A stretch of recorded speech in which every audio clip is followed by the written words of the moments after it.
돈이면 다 될 줄 알았대요. 3억이라는 돈을 들고 도망간 며느리가 결국엔 제 아들의 보험금까지 노리더라고요. 당신이라면 어떻게 하시겠어요? 남편을 죽음으로 몰아넣고도 뻔뻔하게 보험금을 요구하는 며느리를 용서할 수 있나요? 안녕하세요. 저는 서울 망원동에서 반찬 가게를 운영하는 김영순입니다. 올해 69이 됐네요. 23살에 시집 와서 지금까지 평생 살았던 망원동이에요. 이곳에서 남편과 함께 반찬 가게를 시작했죠. 처음엔 작은 가게였어요. 새벽 4시에 일어나 시장에 가서 재료 사오면 남편이 김치 담그는 걸 도와주곤 했죠. 남편은 중학교 교사였지만 퇴근하고 나면 항상 가게 일을 거들었어요. 특히 김치 담그는 솜씨가 좋았죠. 여보, 우리 아들 대학 보내려면 이 가게가 잘 되어야 해요. 그래, 우리 준서 훌륭하게 키워보자고. 근데 남편이 갑자기 심장마비로 떠났어요. 준서가 고등학생일 때였죠. 그때 정말 막막했어요. 중학교 교사 월급으로는 큰 저축을 못했거든요. 보험금도 얼마 안 됐고, 당장 준서 학비도 걱정이었어요. 하루 이틀 울다가 정신을 차렸죠. 울고 있을 시간에 가게라도 더 열심히 해야겠다 싶었어요. 남편 목까지 해내야 했으니까요. 새벽 3시에 일어나 시장에 가고 밤 10시까지 가게를 열었어요. 김치, 장아찌, 나물, 하나하나 정성 들여 만들었어요. 남편이 개발한 김치 레시피도 그대로 지켰고요. 단골들이 하나둘 늘어나기 시작했어요. 아줌마, 이 김치 맛있네. 여기 반찬 진짜 괜찮다 하면서 소문이 나기 시작했죠. 반찬 가게가 제 삶을 지탱해 줬어요. 새벽부터 밤늦게까지 일했지만 단골 손님들이 하나둘 늘어나면서 조금씩 자리를 잡았죠. 게다가 우리 준서가 얼마나 착하고 성실했는지 몰라요. 엄마 고생하는 거 보기 싫다고 고등학교 때부터 아르바이트를 하겠다고 했지만 제가 말렸어요. 공부나 열심히 하라고요. 특히 기억나는 건 준서가 수능 보던 날이에요. 새벽부터 김치를 담그면서 기도했어요. 여보, 저 하늘에서 우리 아들 좀 봐주세요. 그날 저녁 준서가 웃으면서 들어왔어요. 시험 잘 봤다고. 그 말을 잘 들은 덕분일까요? 준서는 명문대 영어교육과에 합격했어요. 그것도 장학금을 받고요. 대학 다닐 때도 과외 아르바이트로 용돈을 벌더니 졸업하자마자 서울에서 손꼽히는 사립학교 영어교사가 됐죠. 그 이후로도 전 매일 새벽 시장에 밤늦게까지 가게를 지켰어요. 아들 대학 등록금 마련하고 학원비 대고 반찬 가게 하나로 버텨냈죠. 29에 안정적인 직장을 잡은 아들이 어느 날 결혼하고 싶다고 했어요. 동료 선생님의 소개로 만난 여자라고. 그런데 그 결혼이 우리 모자의 인생을 완전히 뒤바꿔 놓을 줄은 몰랐습니다. 돈 때문에 아들을 잃고 그 며느리의 끝없는 욕심과 싸워야 했어요. 아들이 결혼하겠다고 했을 때 처음엔 걱정이 컸어요. 학교 동료 선생님의 소개로 만난 수아는 무역회사 경리로 일하고 있었는데 남편 없이 홀로 키우신 아버지가 편찮으시다면서 결혼 전부터 돈 걱정을 많이 하더라고요. 준서가 결혼한다고 했을 때 솔직히 반대했어요. 너무 급한 결정 같아서요. 엄마, 수아랑 결혼하고 싶어요. 이 사람이에요. 아들이 처음 수아를 데리고 왔을 때가 기억나요. 회사 동료 선생님의 소개로 만났다고 하더라고요. 차분하고 단정한 모습이었죠. 하지만 첫인상부터 뭔가 불안했어요. 그 눈빛이 지금 생각하면 그때 제 직감이 맞았던 거죠. 어머니, 준서 오빠 같은 분을 만나서 정말 감사해요. 제가 평생 오빠의 든든한 지원자가 될게요. 결혼식 준비하는 동안에도 수아는 조용히 자기 할 일을 다 했어요. 예식장도 무리하지 않는 선에서 정했고, 혼수도 과하지 않게 준비했죠. 신혼집도 망원동 근처 전세로 구했어요. 준서 출퇴근하기 좋게요. 엄마, 수아가 참 현명한 것 같아요. 돈 절약도 잘하고. 준서가 그렇게 좋아하니 저도 마음을 놓았죠. 결혼식 날, 저는 일찍 일어나 시장에 가서 제일 좋은 생화를 사왔어요. 남편이 살아있었다면 얼마나 좋아했을까 하면서 눈물이 났죠. 준서야, 이제 내 가정을 꾸리는구나. 식장에서 준서가 수아의 손을 잡고 입장할 때 저는 남편 생각이 났어요. 우리도 저렇게 젊고 풋풋했었는데 그때는 몰랐죠. 이 결혼이 우리 가족의 불행의 시작이 될 줄은. 처음엔 참 조용하고 단정해 보였어요. 시시댁 일도 돕겠다고 하고 준서의 직장 동료들 모임에도 잘 어울리더라고요. 준서 월급으로 대출 갚으면서 신혼살림 꾸리는 게 쉽지 않을 텐데도 수아는 불평 한마디 없이 회사를 다녔어요. 그런데 결혼하고 6개월쯤 되었을 때였나요? 수아가 갑자기 회사를 그만두겠다고 하더군요. 모험 설계사로 일하면 수입이 더 좋을 것 같다면서요. 준서도 수아가 하고 싶은 일 하라고 지지해 줬죠. 그러던 수아는 조금씩 변하기 시작됐어요. 결혼 초기만 해도 정말 소박했거든요. 주말이면 시장에 와서 저랑 같이 반찬거리를 고르고 장 보는 법을 배우곤 했어요. 어머니, 저 검소하게 살 줄 아는 며느리가 될게요. 준서 오빠랑 작은 집에서 시작해서 차근차근 우리만의 보금자리를 꾸려갈 거예요. 그때는 그 말이 진심으로 들렸어요. 월급 명세서도 보여주고 통장 잔고도 숨기지 않았죠. 아들과 함께 전세금 마련하느라 고생하는 모습을 보면서 대견하기도 했어요. 변화는 보험 설계사가 된 후 시작됐어요. 처음에는 정말 열심히 했어요. 새벽부터 나가서 밤늦게 들어오고 주말에도 고객 관리한다고 발로 뛰어다녔죠. 그러다 첫 성공을 맛봤나 봐요. 고액 보험 계약을 성사시키더니 그때부터 욕심이 눈에 보이기 시작했어요. 어머니, 이제 제가 월 1,000만 원도 벌 수 있어요. 제가 특별한 투자 방법을 알게 됐거든요. 말투도 달라지고 몸가짐도 달라졌어요. 명품 매장에서 옷을 사고 백화점 화장품만 쓰더니 급기야 수입차까지 리스로 구입했죠. SNS에는 호텔 라운지에서 찍은 사진이나 명품백 인증샷을 올리기 시작했고요. 어머니도 제 투자 모임에 들어오세요. 매달 적금 붙는 것보다 수익이 좋아요. 어머니 가게 은행 대출 받아서 투자하시면 그때 거절한 게 천만다행이었어요. 하지만 다른 사람들은 달랐죠. 수아는 특히 워킹맘들을 노렸어요. 아이 교육비 걱정하는 엄마들에게 접근해서 고수익 투자를 미끼로 돈을 끌어모았던 거예요.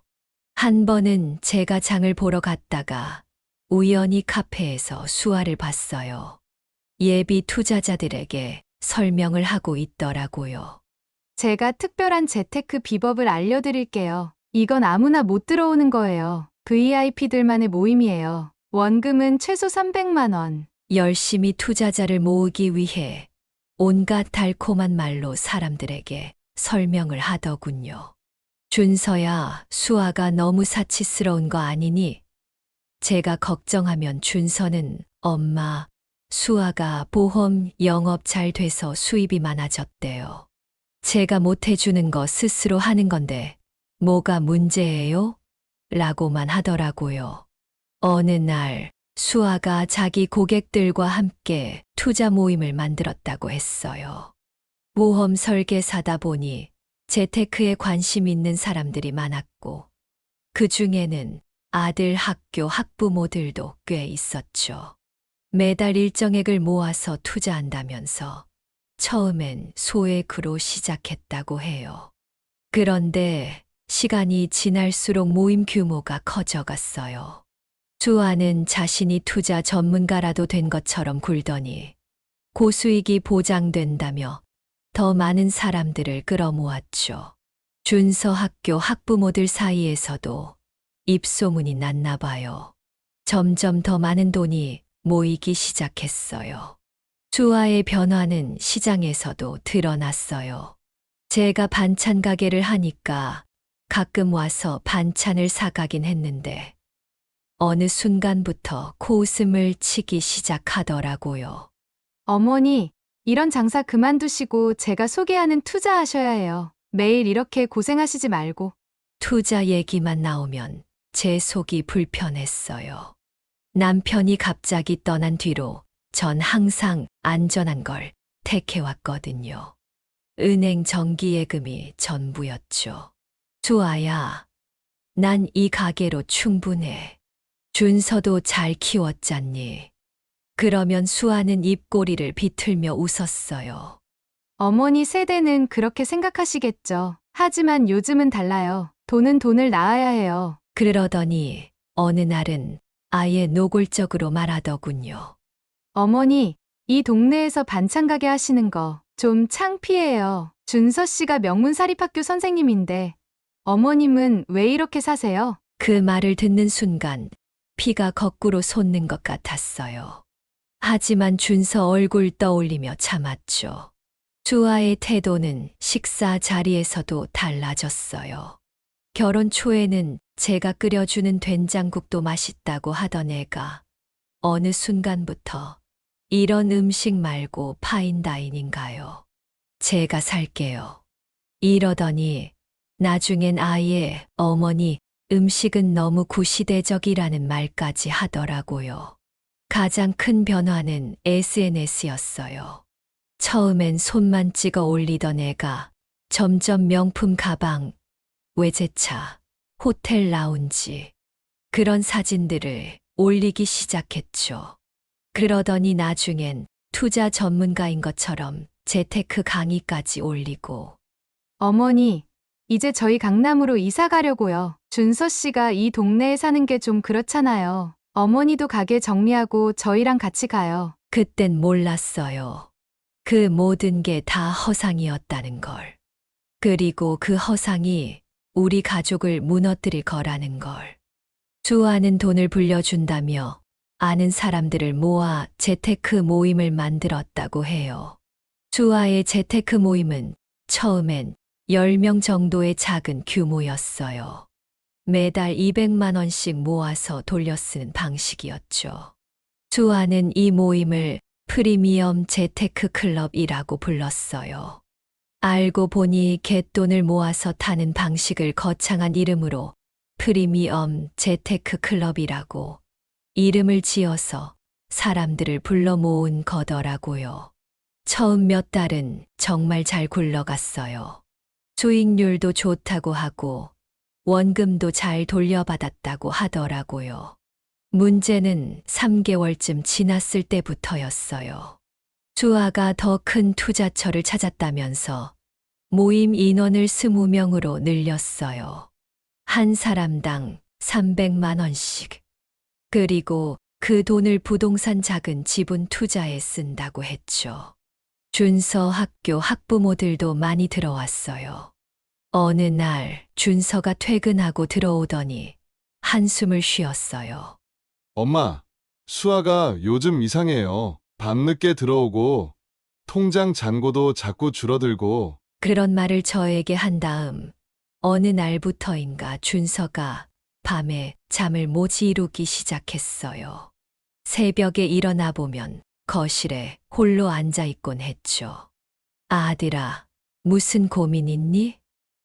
엄마, 수아가 제가 잘못 본 걸까요? 준서는 천천히 말을 이어갔어요. 학부모들이 자꾸 찾아와서 투자 이야기를 한다고.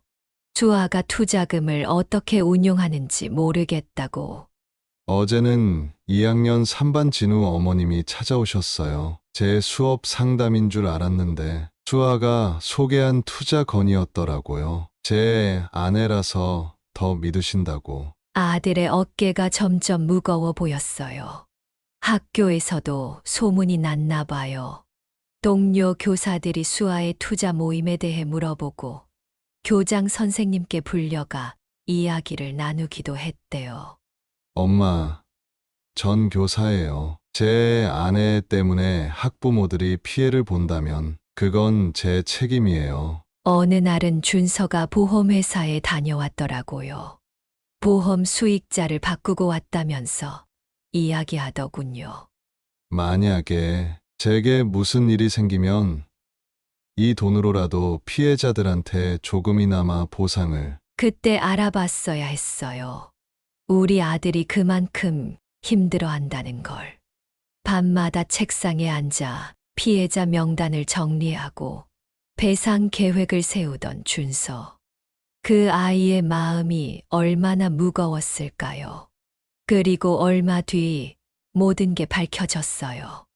학부모들이 한꺼번에 우리 집으로 몰려왔어요. 수아가 투자금을 들고 사라졌다는 거예요. 알고 보니 부동산 투자는 거짓말이었고 초기 투자자들에게 지급한 수익금도 다 나중에 들어온 사람들의 투자금으로 돌려막기를 한 거였어요. 그날 아침까지만 해도 평소와 다름없었어요. 수아는 아침 일찍 중요한 투자 미팅이 있다면서 나갔죠. 평소보다 짙은 화장을 하고 가장 비싼 명품백을 들고서요. 준서가 출근하기 전에 오늘은 늦을 것 같으니 먼저 자요라는 문자를 보냈대요. 저녁이 되어도 연락이 없었지만 늦는다고 했으니 처음엔 별 걱정을 안 했어요. 그런데 다음 날 새벽까지 돌아오지 않자 준서가 불안해하기 시작했죠. 수아의 전화는 계속 꺼져 있었고 친구들에게 연락해봐도 아무도 수아의 소식을 모른다고 했어요. 준서가 수아의 서랍을 열어보고는 창백해졌어요. 평소 즐겨 끼던 결혼반지도, 통장도, 여권도 모두 사라져 있었거든요. 옷장 속 명품 가방들과 비싼 옷들도 흔적도 없었죠. 그제서야 찾아보니 이미 며칠 전부터 준비했던 거더라고요. 통장 잔고는 깡그리 비워져 있었고 명품들은 하나둘 내다 팔았다고 해요. 아들 모르게 따로 만든 비밀 계좌도 있었더라고요. 이게 웬일인가 싶어 정신이 없는데 그날 오후부터 투자자들이 한 명, 두 명 찾아오기 시작했어요. 수아가 단체 메시지로 더 이상 투자금을 운용할 수 없다는 내용을 보냈다면서요. 나중에 경찰 조사 결과를 들어보니 수아는 그날 인천공항에서 베트남행 비행기를 탔대요. 모든 게 계획적이었던 거죠. 사람들 돈을 끌어모으고 차례차례 정리하고 우리 가족의 삶은 송두리째 뒤바뀌었는데 그녀는 뒤도 돌아보지 않고 사라져 버렸어요. 다음 날 아침부터 소란이 시작되었어요. 평소보다 일찍 가게 문을 열고 김치를 담그고 있는데 밖에서 시끌벅적한 소리가 들리더니 갑자기 10명 남짓한 사람들이 한꺼번에 들이닥쳤어요. 아줌마, 며느님 어디 있어요? 우리 돈 어떡할 거예요? 선생님 아내가 우리 돈 다 들고 도망갔다면서요? 당장 돈 내놓으세요.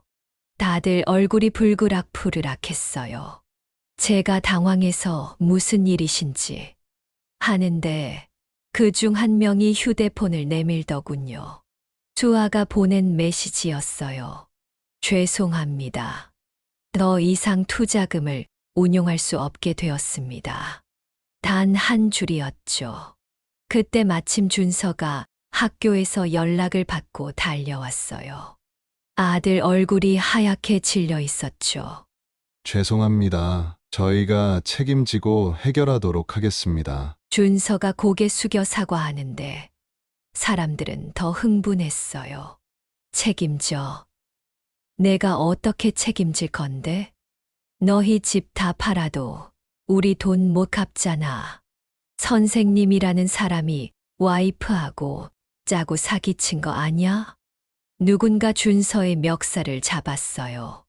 저는 앞으로 달려가 아들을 감쌌죠. 제발요. 우리 아들은 아무것도 몰라요. 시간을 주세요. 갚을 방법을 찾아볼게요. 그날 저녁 경찰서에 신고하고 돌아온 준서가 저에게 무릎을 꿇더군요. 엄마, 미안해요. 내가 수아를 제대로 보지 못했어요. 이제 어떡하죠? 아들을 붙잡고 우리 둘 다 한참을 울었어요. 그런데 이건 시작에 불과했죠. 그 후로 매일같이 누군가가 찾아와 돈을 달라고 했으니까요. 투자자들의 방문이 끊이질 않았어요. 학부모들은 학교 앞까지 찾아와 준서를 기다리기도 했죠. 아들은 점점 말수가 줄어들었어요. 밤에 잠을 못 이루는 날이 많았고 식사도 제대로 하지 못했죠. 엄마, 내가 다 갚을게요. 시간만 좀 주면. 준서는 퇴근하고 나서 밤늦게까지 개인 과외를 했어요. 주말에도 쉬지 못하고 학생들을 가르쳤죠. 하루에 3시간씩 자면서 버텼어요. 얼굴은 점점 헬쑥해지고 눈은 충혈된 채로 준서야, 그만하고 좀 쉬어라. 내가 가게라도 팔아서. 안 돼요, 엄마. 이건 제 잘못이에요. 제가 수아를 제대로 보지 못했으니까. 어느 날은 교무실에서 쓰러졌다는 연락을 받았어요. 과로와 스트레스로 인한 탈진이라고 하더군요. 병원에 누워있는 아들의 모습을 보는데 가슴이 찢어지는 것 같았어요. 그러다 한 달 전이었나요? 준서가 밤늦게 들어와서는 제게 보험 서류 하나를 내밀었어요. 엄마, 혹시 제게 무슨 일이 생기면 이 보험금으로 피해자들한테 변제해 주세요. 그 말을 듣는 순간 온몸에 전율이 흘렀어요. 설마 하는 생각에 잠을 이룰 수가 없었죠. 준서가 쓰러진 그 새벽, 저는 사랑하는 아들을 잃었어요. 119가 왔을 때는 이미 손 쓸 수가 없었대요. 과로와 스트레스로 인한 심장마비. 장례를 치르는 내내 피해자들이 찾아왔어요. 원망하는 사람도 있었고, 준서를 불쌍히 여기는 사람도 있었죠. 그런데 장례식 이틀째 되던 날, 낯선 남자가 찾아왔어요. 수아의 변호사라고 했죠. 고인의 배우자 수아 씨를 대리하고 있습니다. 사망보험금 청구건으로 왔는데요. 그 말을 듣는 순간 온몸에 힘이 빠졌어요. 아들을 죽음으로 몰아놓고 이제는 보험금까지. 하지만 준서가 이미 다 준비해뒀더라고요. 준서가 보험 수익자를 이미 변경했습니다. 피해자들에게 돌아가게요. 변호사는 잠시 당황하는 듯 했어요. 그리고 그날 저녁 베트남에서 수아의 전화가 걸려왔어요. 전화를 받자마자 한숨 소리가 들리더니 뻔뻔한 목소리로 말하는 거예요. 어머니, 서로 이렇게 된 거 현명하게 해결해 보자고요. 제가 실수한 거 인정해요. 하지만 지금은 준서 오빠 보험금이라도 받아서 피해자들한테 조금이라도 돌려줘야 하지 않을까요? 피가 거꾸로 솟는 것 같았어요. 실수라고. 내가 한 게 실수야. 어머니도 아시잖아요. 제가 처음부터 사기칠 생각은 아니었다고요. 투자가 잘못된 거죠. 그리고 이제 와서 따지면 뭐해요. 오빠도 돌아가셨는데 이제 서로 도와야. 도와? 내가 우리 아들을 죽음으로 몰았잖아. 그러자 수아의 목소리가 차가워졌어요. 어머니, 제가 오빠를 죽인 게 아니잖아요. 오빠가 스스로 선택한 거죠. 그리고 전 법적 배우자예요. 보험금에 권리가 있다고요. 잠시 침묵이 흐르더니 수아가 다시 말했어요. 거래하자고요. 제가 보험금 받으면 반은 피해자들한테 돌려줄게요. 그리고 경찰에도 가서 오빠는 완전히 무고했다고 해명할게요. 어때요? 수아야, 준서가 이미 보험 수익자를 피해자들로 바꿔뒀다. 순간 전화 너머로 뭐라고요? 하는 날카로운 소리가 들렸어요. 거짓말이죠. 오빠가 그럴 리가 없어요. 제가 알아본 바로는 내 계산이 다 틀렸어. 준서가 널 이미 다 알고 있었던 거야.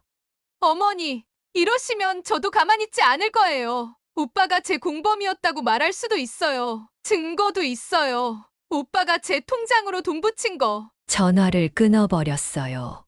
그리고 며칠 뒤 수아가 다시 연락해왔죠. 이번엔 메시지였어요. 어머니, 마지막으로 제안 드립니다. 제가 보험금 포기할 테니 피해자들이 고소 취하게 해주세요. 이게 서로에게 이익이에요. 전 도망 다니는 게 지쳤고 어머니도 오빠의 명예는 지키고 싶으시잖아요. 답장도 하지 않았어요. 우리 준서가 마지막으로 남긴 걸 그 누구에게도 빼앗기고 싶지 않았거든요. 장례를 치르고 나서 피해자들이 하나둘 찾아오기 시작했어요. 이제는 원망보다는 체념한 듯한 눈빛이었죠. 어머니, 준서 선생님이 마지막까지 우리 생각했네요. 보험금으로 피해액의 절반 정도는 해결할 수 있었어요. 나머지는 제가 가게를 담보로 대출을 받아서 조금씩 갚아나가기로 했죠. 망원동 사람들이 많이 도와줬어요. 제 반찬 가게 단골 손님들이 오히려 더 자주 찾아와 주시고. 그런데 수아는 포기하지 않더라고요. 이번엔 준서의 동료 교사를 통해 연락해 왔어요. 김영순 여사님, 수아 씨가 진심으로 뉘우치고 있답니다. 한국으로 돌아와서 자수하고 싶다는데 보험금의 일부만이라도 거절했어요. 준서가 마지막으로 남긴 뜻을 지키고 싶었거든요. 그러자 이번엔 준서 아버지 쪽 친척들이 찾아와서 그래도 법적 배우자니까 조금은 나눠줘야 하는 거 아니냐고 하더라고요. 법적 공방이 이어졌어요. 하지만 준서가 남긴 보험 서류는 완벽했어요.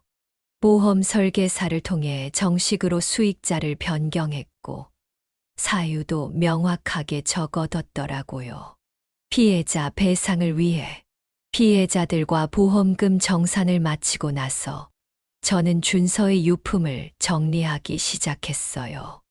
아들의 방을 치우다가 책상 서랍 깊숙한 곳에서 일기장을 발견했죠. 마지막 페이지에는 이런 내용이 적혀 있었어요. 엄마, 미안해요. 제가 너무 어리석었어요. 수아가 이상한 낌새를 보일 때 바로 알아챘어야 했는데, 하지만 이제라도 제가 할 수 있는 일을 하려고요. 보험금이라도 피해자들에게 돌려주고 싶어요. 제가 없더라도 엄마가 이 뜻을 이뤄 주실 거라 믿어요. 일기를 읽고 나서야 알았어요. 준서가 수아의 계획을 어느 정도 눈치챘다는 걸. 하지만 이미 너무 늦어버렸죠. 수아가 베트남에서 체포됐다는 연락을 받은 건 작년 겨울이었어요. 다른 한국인들에게 비슷한 수법으로 투자 사기를 치다가 걸렸다고 해요. 재판 과정에서 더 충격적인 사실들이 드러났어요. 수아는 준서의 보험금을 노리고 이미 오래전부터 준비를 했다고 해요. 결혼하자마자 남편 명의로 고액의 보험에 가입하고 자신을 수익자로 해뒀더라고요. 다행히 준서가 마지막에 이걸 수정했지만 검사는 수아의 범행이 매우 계획적이었다고 설명했어요. 처음에는 소액으로 시작해서 피해자들의 신뢰를 얻고 점점 투자금을 늘려가는 수법. 그리고 도주 직전에는 가능한 한 많은 돈을 끌어모으기 위해 피해자들에게 등골 브레이커 대출까지 권했다고 해요. 재판부는 수아에게 7년형을 선고했어요. 하지만 피해 금액의 대부분은 이미 써버렸대요. 호화로운 생활을 하면서 남은 돈은 베트남에서 사치품을 구입하는데 다 써버렸다고. 경찰은 수아의 공범도 있을 거라고 보고 수사를 계속하고 있대요. 우리 준서가 공범이라고 의심했던 사람들도 이제는 모두 진실을 알게 됐죠. 아들의 결백이 증명되어서 그나마 다행이에요. 수아가 구속됐다는 소식을 들은 후 저는 한 번 면회를 가봤어요. 왜 갔는지 저도 모르겠어요. 어쩌면 우리 아들을 죽음으로 몰아넣은 이유를 직접 듣고 싶었나 봐요. 교도소 면회실에서 만난 수아는 많이 달라져 있었어요. 화장기 없는 얼굴에 마른 몸. 하지만 그 눈빛만은 여전했죠. 어머니, 와주셔서 감사해요. 제가 잘못했어요. 이제 다 뉘우치고. 말을 자르고 물었어요. 왜 그랬어? 우리 준서가 뭘 잘못했다고. 수아는 잠시 침묵하더니 입술을 깨물었어요. 저 그냥 돈이 너무 갖고 싶었어요. 어릴 때부터 가난했거든요. 준서 오빠처럼 착한 남편 만나서 평범하게 살고 싶었는데 욕심이 점점 커져서. 듣고 있자니 눈물이 나더라고요. 이런 이유로 우리 아들이. 근데 어머니, 저 이제 반성하고 있어요. 출소하면 돈 꼭 갚을게요. 그러니까 혹시 감형 탄원서를. 거기까지 듣고 일어났어요. 끝까지 뻔뻔하더라고요. 이제는 정말 끝이에요.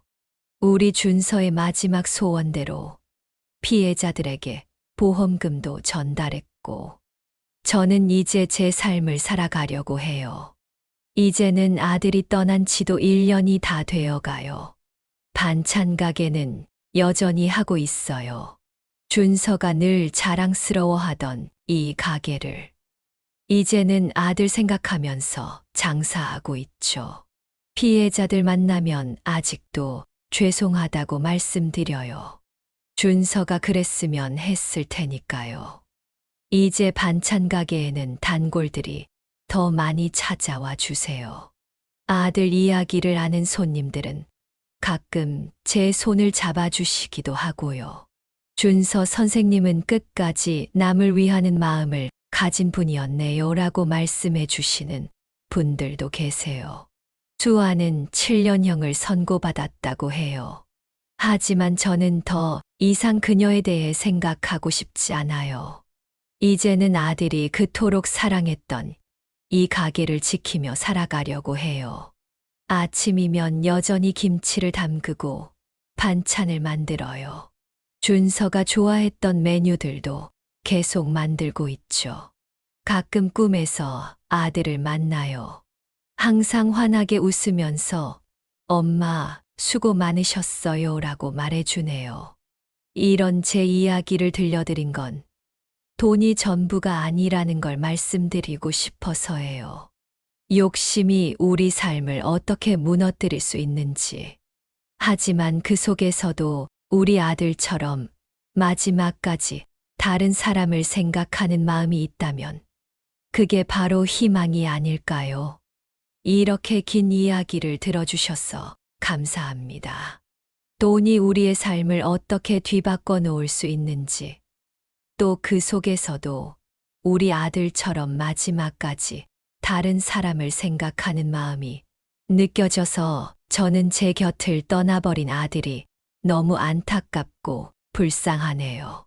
지금도 가끔씩 생각해요. 제가 아들의 결혼을 반대했다면 아들은 건강하고 행복하게 잘 살고 있을까? 며느리가 이상한 낌새를 보이기 시작했을 때 제가 말렸다면 결과가 달라졌을까? 한 번 생각을 시작하면 꼬리에 꼬리를 물고 제가 뭘 했으면 우리 착한 아들을 구할 수 있었을까 생각을 하게 되네요. 여러분은 제가 어떻게 했어야 한다고 생각하시나요? 댓글에 저에게 주실 조언 남겨주시면 감사하겠습니다. 제 이야기가 도움이 되셨다면 구독과 좋아요 부탁드립니다. 그리고 여러분의 생각이나 비슷한 경험이 있으시다면 댓글로 함께 나눠주세요. 우리가 서로의 아픔을 나누고 위로할 때 그것이 곧 희망이 되니까요. 지금까지 망원동 반찬가게 김명순이었습니다. 다음 영상에서도 여러분의 마음을 울리는 이야기로 찾아뵙겠습니다.